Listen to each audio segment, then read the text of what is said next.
আপনারা জানেন আমি 2021 সালে কানেঘাট পৌরসভা নির্বাচন করেছিলাম।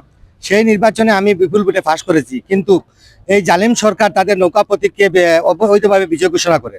সেই পর থেকে আমি মামলা দায়ের করি এবং আজকে নির্বাচনী ট্রাইব্যুনাল সিলেট আমাকে 544 ভোটে বেশি দিয়ে বিজয় ঘোষণা করেছে এবং বলে দিয়েছে যে পূর্বের গেজেট বাতিল করে নতুন গেজেট স্থাপন করার জন্য নির্বাচন কমিশনকে নির্দেশ প্রদান করেছে। সেই হিসাবে আমি আজকে থেকে আলহামদুলিল্লাহ আপনাদের দোয়ায় মেয়র হিসাবে নির্বাচিত হয়েছি।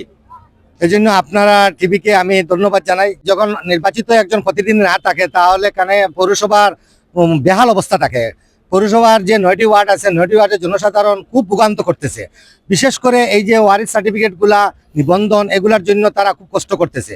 তো আমি আশা করি যখন আমি নির্বাচিত হয়েছি, আমাকে যখন ক্ষমতা হস্তান্তর করা হবে, তখন আমি এই যে কানেঘাট পৌরসভার সকল জনসাধারণকে নিয়ে একটি মডেল কানেঘাট পৌরসভা পুনর্নির্মাণের জন্য আমার সর্বাত্মক সহযোগিতা থাকবে।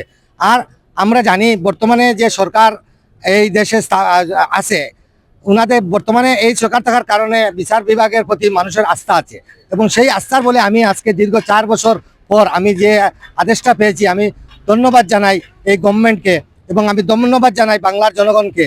আজকে আমি আপনাদের কাছে একটু কথাই বলবো যে সত্যর জয় হয়েছে, সেটা আপনারা জেনেছেন এবং এই ফাসিস্ট সরকার যে পর্যন্ত 52 বছর যে নির্যাতন মানুষের করেছে, স্থানীয় নির্বাচনগুলোর যে হস্তক্ষেপ করেছে, আমি তার নিন্দা প্রতিবাদ জানাচ্ছি।